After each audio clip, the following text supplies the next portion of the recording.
presentation. It's great to see you. Got it. All right. So, no, that was great presentation. Great to hear about things going on within the community about preserving our trees and canopy. And yeah, it's something that definitely interests our commission here. All right. Next topic on the agenda is Heritage Tree and Tree Awards. So I'll turn it over to Kathy.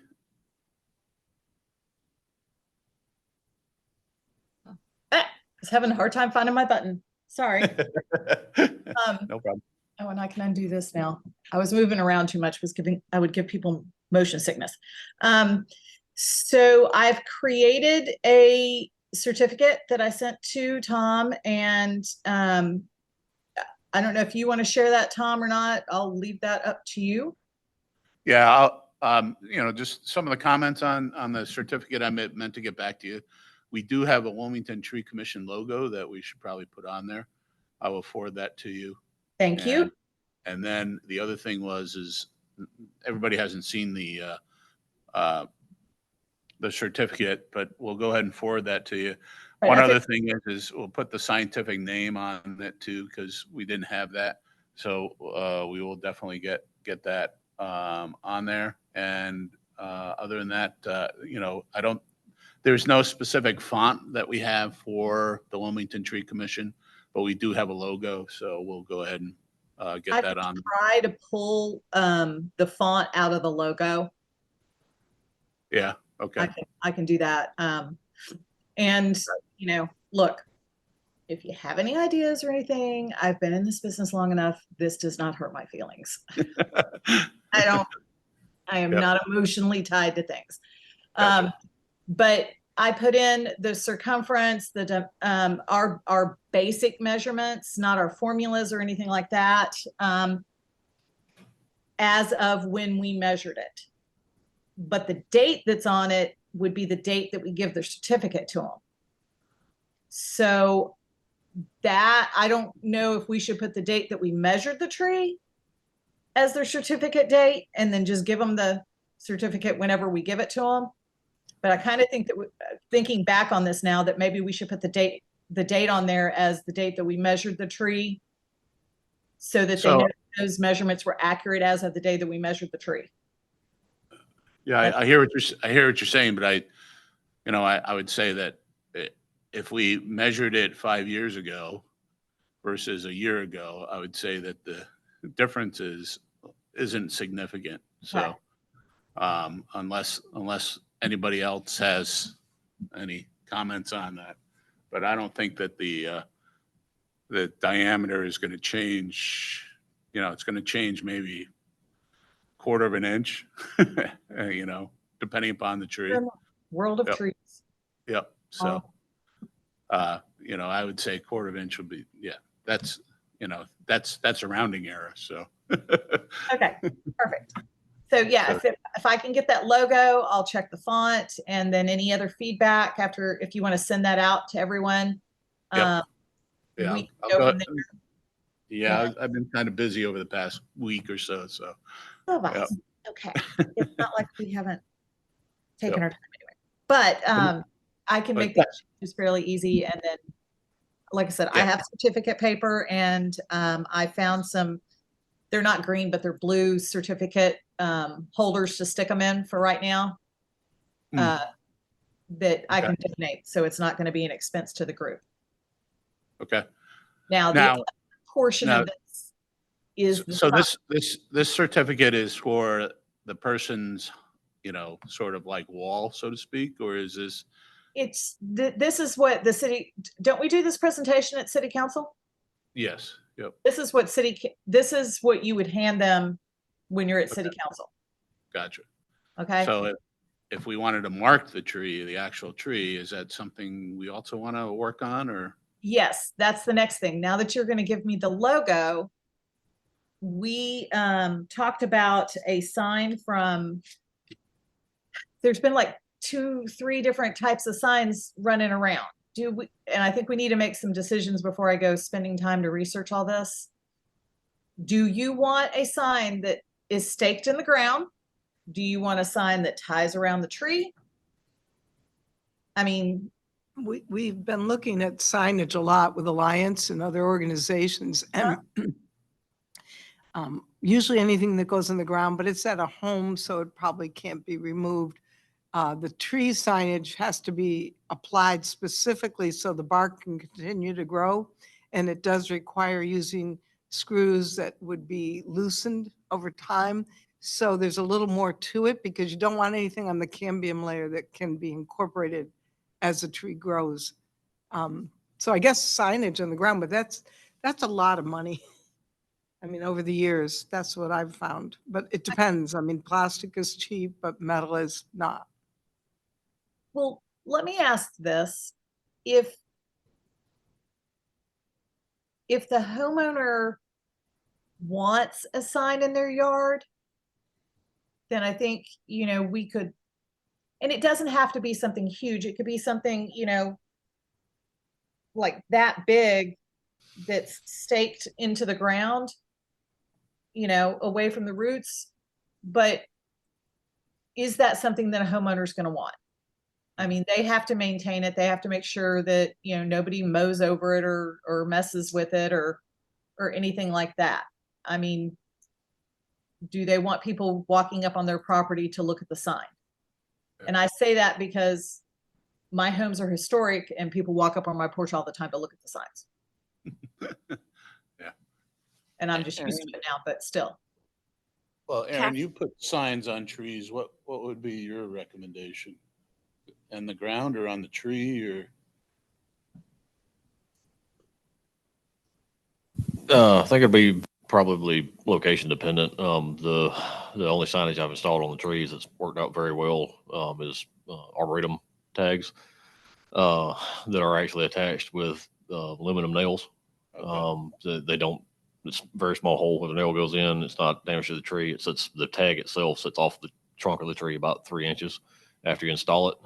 It's got a little spring that goes on the back to keep it pushed away. Yep. Eventually would have to be replaced as the tree grows, but you're talking 3 inches of Right. 3 inches of growth outward before you'd have to replace the tag. So those have worked out very well, and they'll last practically forever. They're aluminum, printed on aluminum. You can pretty much have anything you want to printed on it. How big were they? They're about business card size, so about 2.5 by 5, roughly 2.5 by 4, something like that. They're not real big. Big enough to be able to read, but Right. they're not going to draw a lot of attention unless you know it's there. Gotcha. If depending on where it's at, those are tags that we've done on public property. Now, a lot of the trees y'all are dealing with this program are going to be on private property. If the homeowner doesn't want a tag on the tree, I completely understand that. If it's in their yard, they may not want attention drawn to it at all. They may not want a plaque. They may not want any signage at all. They may just want the recognition. Or they may just want a little one on a small yardstake, same size thing, just to kind of stick in the ground just for whatever reason. So you may have to do 2 or 3 different options depending on where the tree is located. If it's a tree on public property, I don't have any problem with the arboretum style tags installed on the tree. But like I said, private property owners may have difference of opinion, so you might want to have a couple of options. Could you send me the information on where we get the aluminum style? Yes, I could find it and send it again. Did I send that to you, Tom? Remember if I already sent it to you? I don't remember if you did. Okay, I'll dig it up. I'll send it up. Thank you. I'll take a look just in case. I'll send it to Tom and just Okay. let him forward it out to the whole group so everybody can see what we're talking about. Does anybody know if are we still putting the trees in that GIS mapping program that's online? Because at one point we had kind of a map that we went and verified all the heritage trees in town a few years ago. Yeah, So if those are being there, the map is maybe still different with active. The map's still active on the city website. I don't know that many, if any, have been awarded since the last time that was updated, or since it was developed. So once we get through this cycle, it'd be a good idea to go in and add all the newest ones into the map. It'd be fairly easy to do. We can take care of that. Yeah, and that may be a factor for the homeowners too, that we may just want to let them know that, once it's placed in there, it is public information anyway, but that's easily accessible information. So that may or may not dissuade them or persuade them to have a tag on the tree. Thank you, by the way, Kathy, for picking up the slack on that. Well, I don't know if people are going to want a sign in their yard. Exactly. Yeah, that's why I say you may need a couple of options because a lot of people are not going to want to sign at all. Yeah, so I don't think that that's worth us spending our time to look into or looking at the expense of that. I like Aaron's idea. The other idea with the screws on it, that kind of puts responsibility on the owners. And then are we responsible for, hey, contacting them every so often and saying, hey, have you checked the screws on your things and making sure? I don't want to get into a situation where, it embeds itself in the tree, and because we didn't remind them, hey, you're supposed to do this with it, because they aren't paying attention to their tree, or they sold their house and nobody knows. Now I know these are highly expensive, but Historic Wilmington gives out the plaques for the house. What if we did something a lot smaller that's not hand painted, that they could either hang in their house, they could hang on their outside of their house, saying that they have a heritage tree in their yard with the information on it, and they can do whatever they want with it from there. Yeah. The thing is we should probably ask the people who are getting awarded the certificate whether or not they want some sort of signage. And then we go back and then get the signage, or, Yeah. Instead of us deciding, we'll have a few options, but we won't have, sort of a buffet.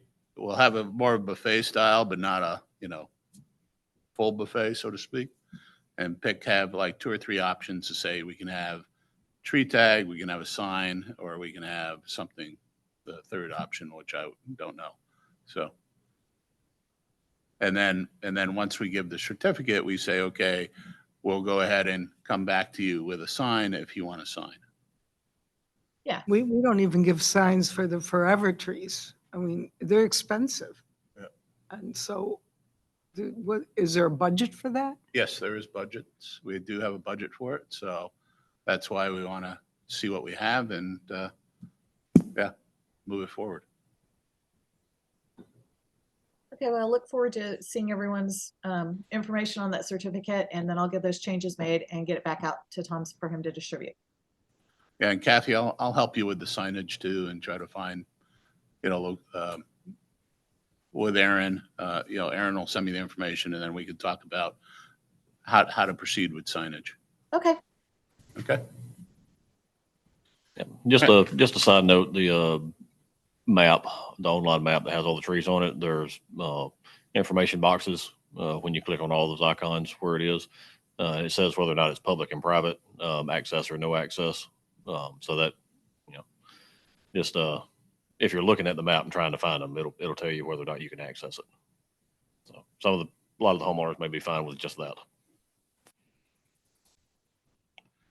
All right. So we do have 3 strategic planning committees, and I know that we do have some new commissioners, and I should have brought this up at the last meeting, but we'd love to have you participate in one of the 3 strategic planning committees.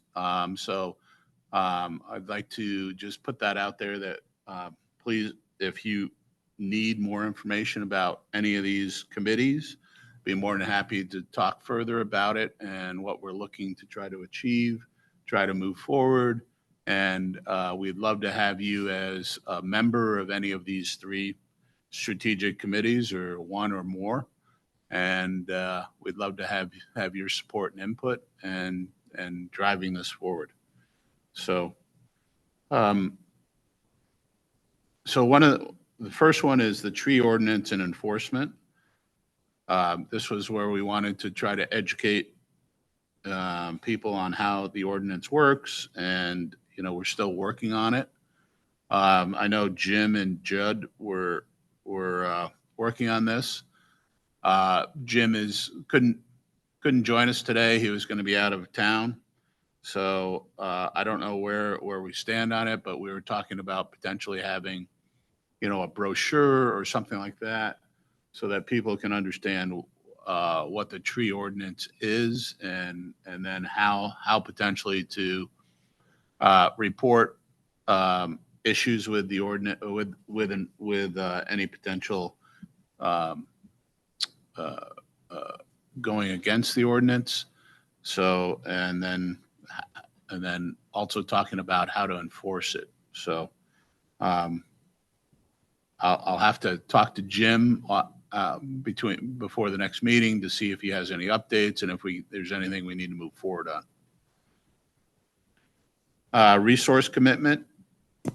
This was initially to help with budgeting. Last meeting, we decided to change it to, you know, really focus on the urban forest master plan. And, you know, right now, I'm the committee chair.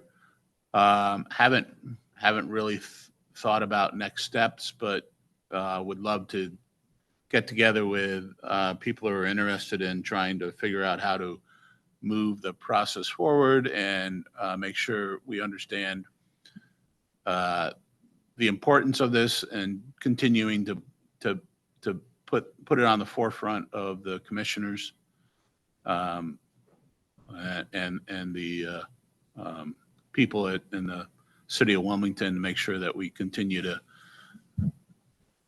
drive the value of this urban forest master plan. I mean, the city has invested money in this and has a lot of information. So let's see how we can utilize it to the best of our advantage. Any thoughts, comments? I know that Andrew mentioned that he attended the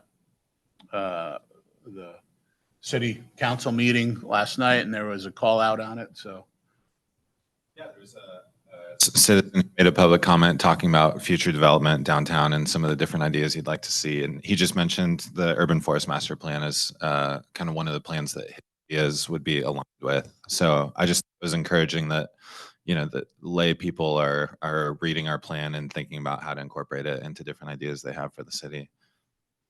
great. Sally or Aaron, any updates on the master plan or?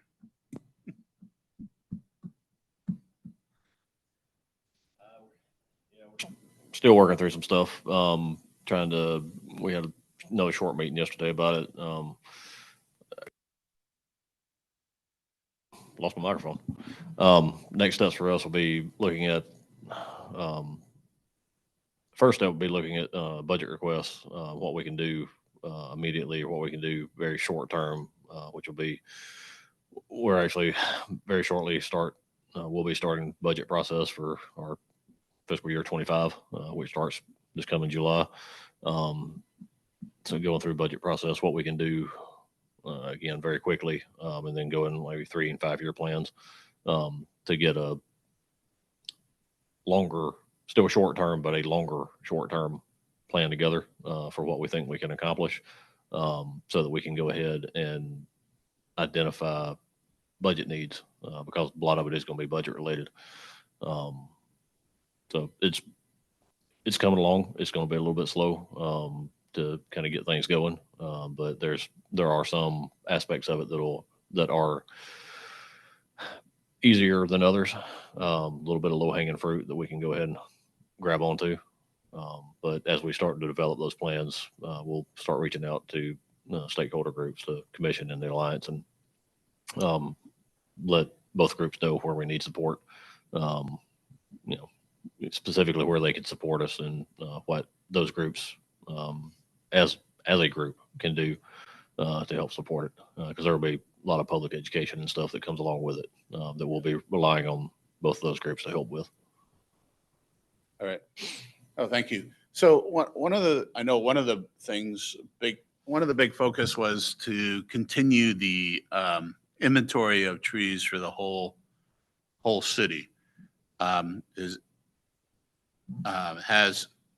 has the scope of work been identified on what that would take? We've looked at it a little bit. Again, that'll be a budget request. And we offhand, I don't remember exactly what it is, but we have a rough estimate of how many trees we think, or how many street trees we think are left, an average left in the city. So we'll just have to figure out, what we need budget wise for that to accomplish it, and if we think it's a feasible 1-year ask or if it's a multi-year project.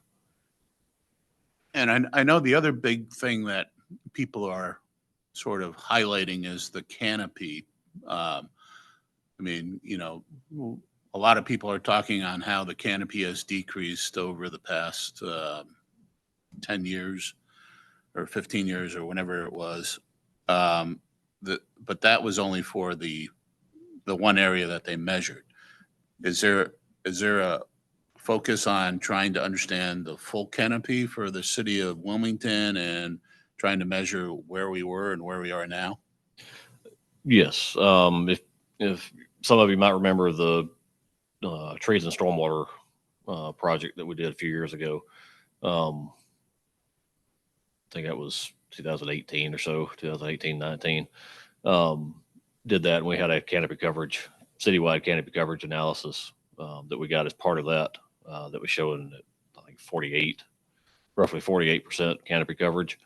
But the aerial maps that we used, or that were used to calculate that canopy coverage, were prior to Hurricane Florence. Okay. And prior to most, if not all, of the development in a couple of major developments. Yeah, specifically River Lights, yes. It's probably the biggest one. So the numbers were, like I said, they were pre quite a bit of tree loss. A large portion of it being from Hurricane Florence, which obviously nothing we could do about that.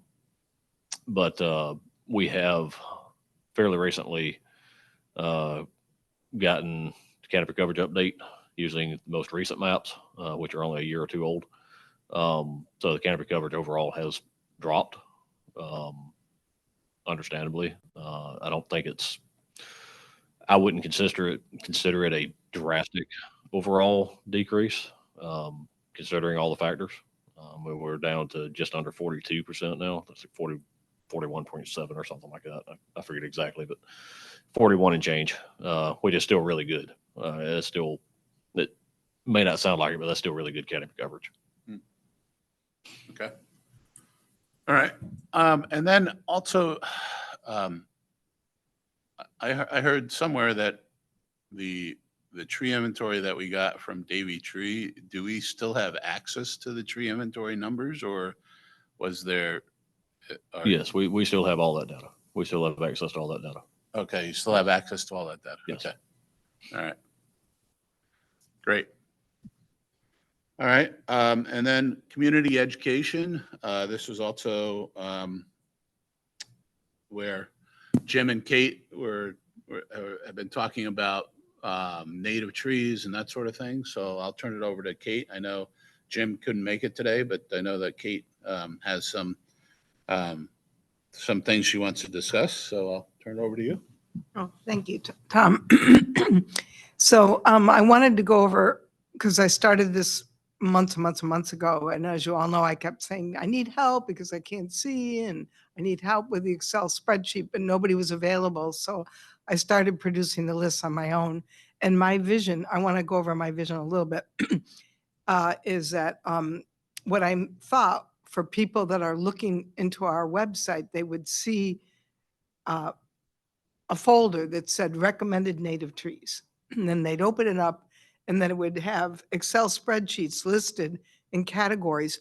And the categories would be large shade canopy trees. They would be trees that benefited wildlife, and then trees that were, I did this list way before I even took this on, a list of trees that are larval host plants for butterflies. And this is very particular because almost any flower, just about any flower, can act as a nectar for butterflies, which is where they get the nectar of the flower. But very few trees can be larval host plants, meaning that the butterfly will lay its eggs on it.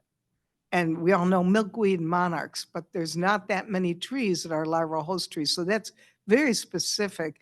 And I wanted to produce that list, but there is some redundancy because those trees might be on other lists as well. But I just assumed people might be very interested.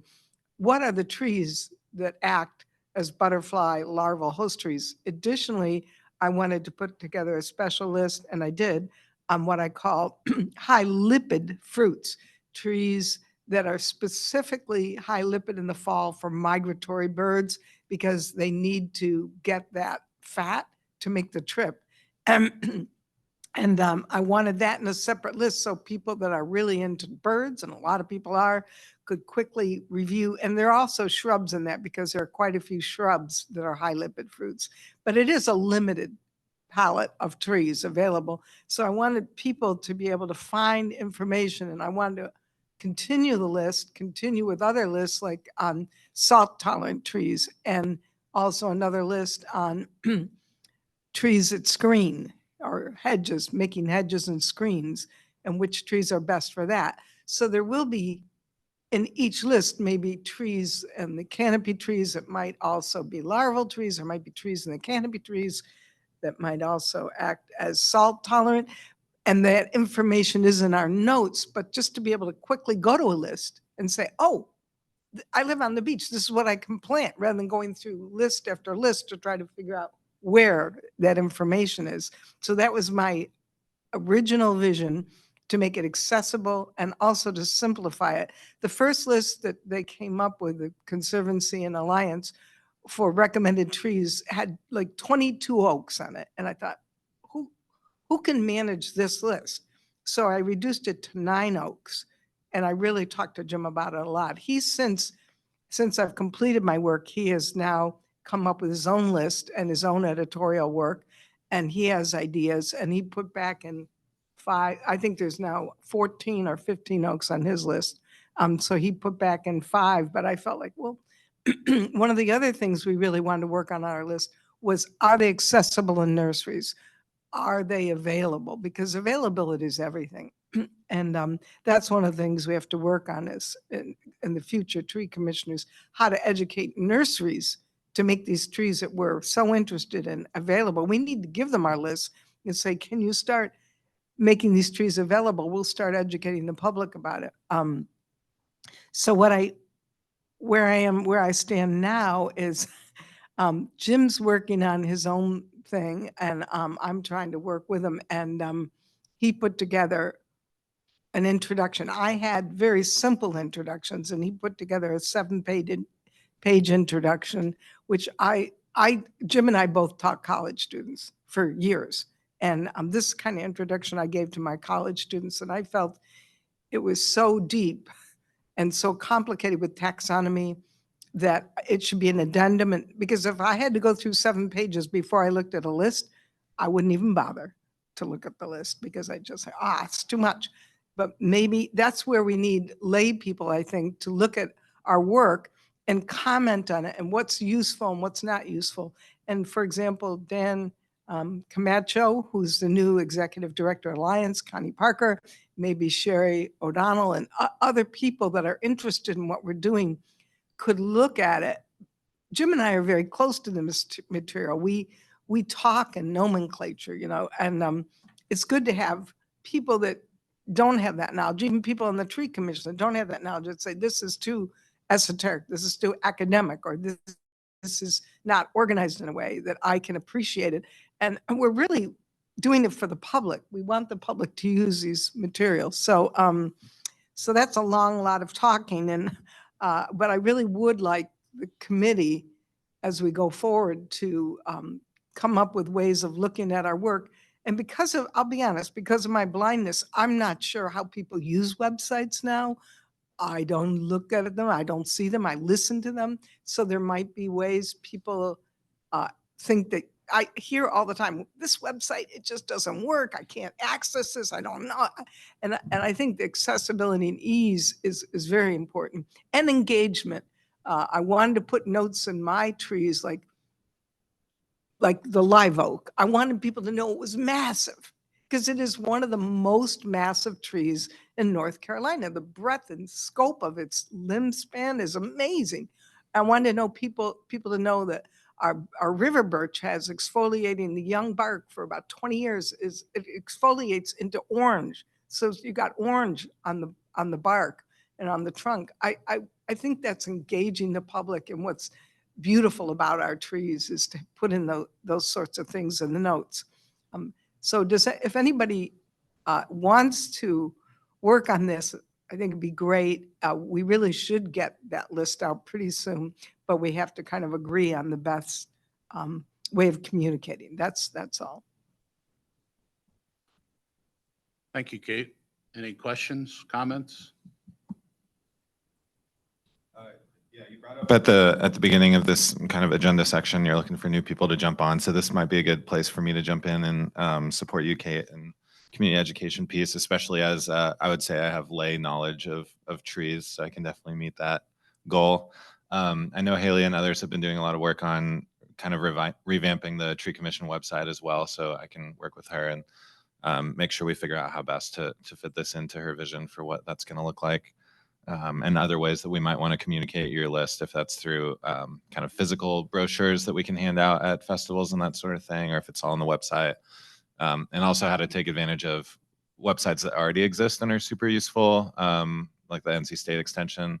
So I think that's the value, like you said, in ours, is you've pulled out what's really useful for someone to look at right away. And if they want more, we can link to NC State extension and they can go learn more. But for the average person who's just trying to learn, I learned about how big live oaks are from doing yoga under the Airly oak a couple weeks ago. But yeah, so I'm happy to support you in that. I'll just wait I'm not sure the extent to which Jim is revising the list. So I wouldn't want to put anything on a website until we're done with those edits. Well, I really feel that we need to discuss my list and Jim's list, because they are slightly different. Okay. And he didn't collaborate on his work. I did the work, and then he started to do his own editing, and then just handed me the finished version. So but we're starting to collaborate now, I think. Okay. But I still kind of am married to my vision, and he's probably getting interested in his new vision. So we have to learn that's why I want some other people to look at it and say, well, what they think about it. Sure. All right. Anybody else? Any comments? All right. Next item on the agenda is an update from the Alliance Cape Fear Trees. Dan Camacho isn't available today. He's actually in Washington, D.C. at a international, I think, urban forest meeting or conference or whatever. So, his update is the upcoming plantings. They have a planting scheduled for November 11th to mark the events of the 1898 coup and massacre.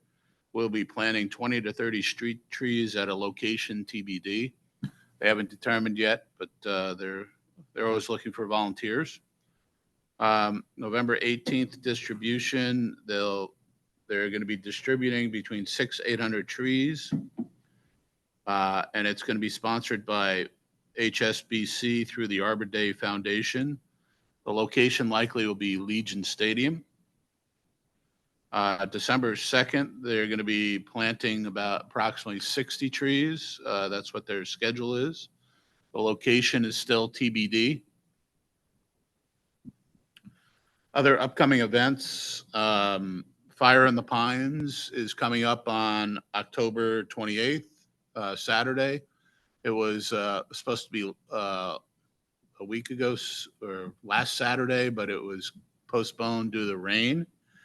And that's going to be at Halliburton Park from 10 a.m. to 3 p.m. Would love to see anybody who can make it to attend. It's a great community event, also focusing on the value of fire within the longleaf pine community and within the pine community. So it's a great place to go. Alliance for Cape Fear Trees will have a booth there. So if you want to stop by and say hello to them, you can. November 4th is another time where we have the Bradford Pear Tree Bounty / tree giveaway. So what they're doing is there's a tree bounty on Bradford pear that if you have a Bradford pear that you have in your yard, or that if you identify it and take a picture of it, and then also cut it down, you can then go and get 5 new saplings that are not a Bradford pear, because the Bradford pear is a tree that is non-native to the area. It's also very brittle. It's a type of tree that you probably don't want to have in your yard, but yet at the same time, landscape people have planted it there. But so what they're trying to do is eliminate the Bradford pear, and so that's what they're trying to do. And so therefore you can go and get a new seedling or sapling to replace the tree the Bradford pear that you disposed of. So do you have any comments on that? Just a addition to that, you have to sign up on the website. You have to register in order to get the trees. So you can't just show up and get trees. You have to be pre-registered beforehand. Yeah, you have to be pre-registered, but you also have to show proof that you have the tree. Yes. You will have to, the day of the giveaway, you'll have to show up. Your name has to be on the list as being pre-registered. You'll have to show photographic evidence that you had a Bradford pear, that's what it was, and that it was removed. And then they'll give you the trees. All right. Thanks for the. Yes, and this is a statewide program. It's not there. You don't have to be a resident of, you don't have to live in the city limits to sign up, register for the Wilmington event. Anybody in the area that's close enough that wants to drive in can register for the Wilmington event. And they've hosted these at 3 or 4 other places around the state. So it's not just us. It's a statewide. Periodically they'll do it at different cities. Is this going to be at Legion Stadium too, or?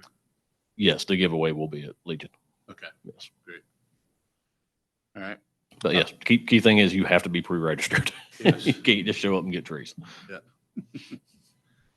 All right. The other thing the Alliance is doing is they have a tree steward training program, which started in September and continues until the end of September. So the tree steward program is to help and assist with planting and maintaining trees within the New Hanover area, or actually not only New Hanover, but all the other areas. But we're focusing more on New Hanover and Wilmington right now. And if you're interested in that, please contact the Alliance for Cape Fear Trees.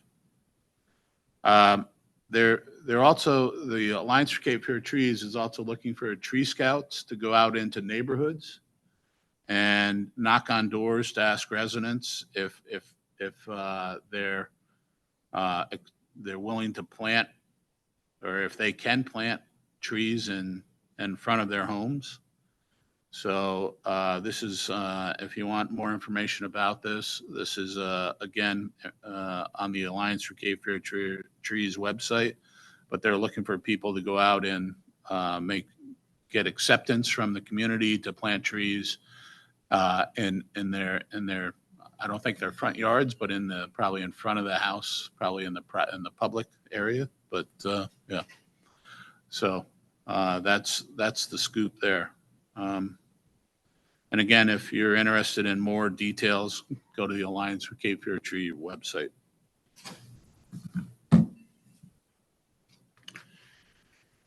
Let's see. Next topic is new business. Anybody have any new business? Right?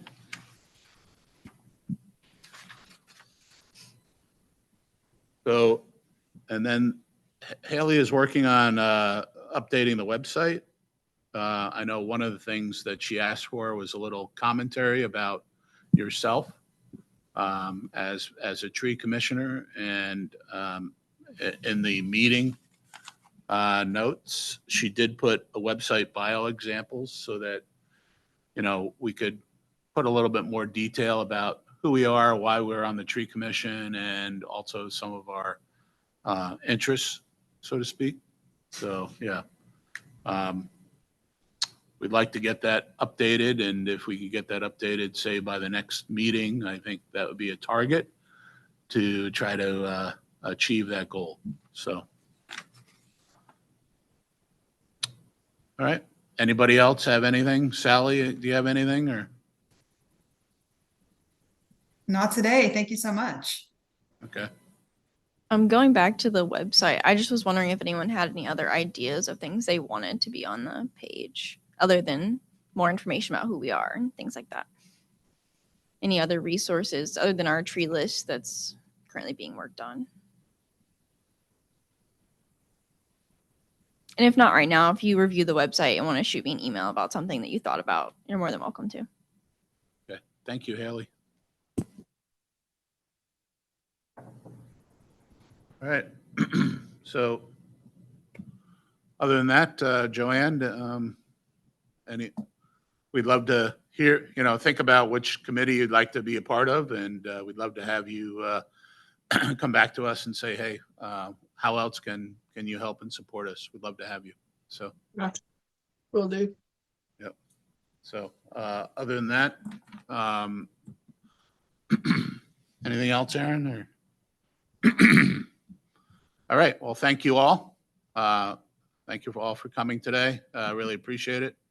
And Yes. if you have any other things you want to add to this meeting, I mean, for example, the presentation from Dr. Shu was very, very enlightening. If there's other types of things like this you want presented, or if there's somebody you feel should be presenting to us to provide more information and guidance, we'd love to have that input. So thank you all. And everybody have a great day, and have a wonderful rest of the month. Take care. You Thank too. Bye, everyone. Bye now.